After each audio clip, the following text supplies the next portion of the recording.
pa. Kasi ko kailangan ko ng 2 hours dito.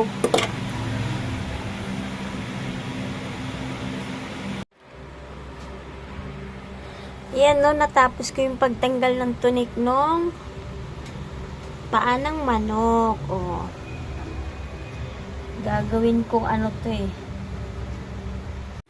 Yung buto nilagyan na asa akong sabaw konti eh. Oh, sayang daw. Ulam yan din, adobong paa. Yung paa ko. Hiwain kong maliliit itong aking sinanggalang buto ng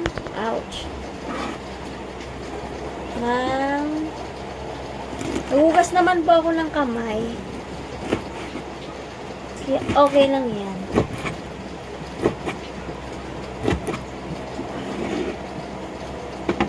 Ganito na siya.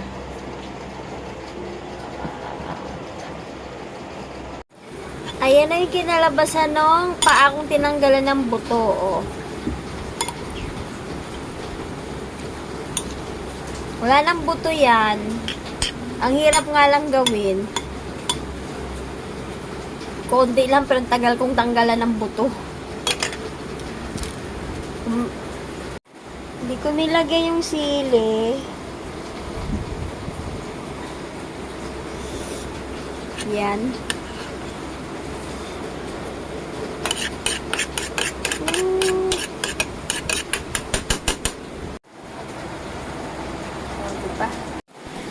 Ayan yung buto. Nilagyan ko ng sabaw.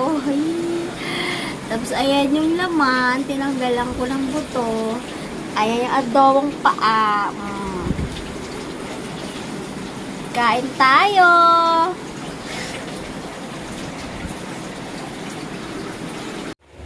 Magtipid muna na ulam. Mahal ang buwihin.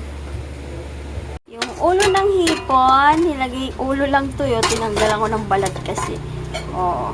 Nilagay ko sa pakbit para dalawang ulam ang maluto. Tapos yung katawan, ayan. Sinigang ko, pambata.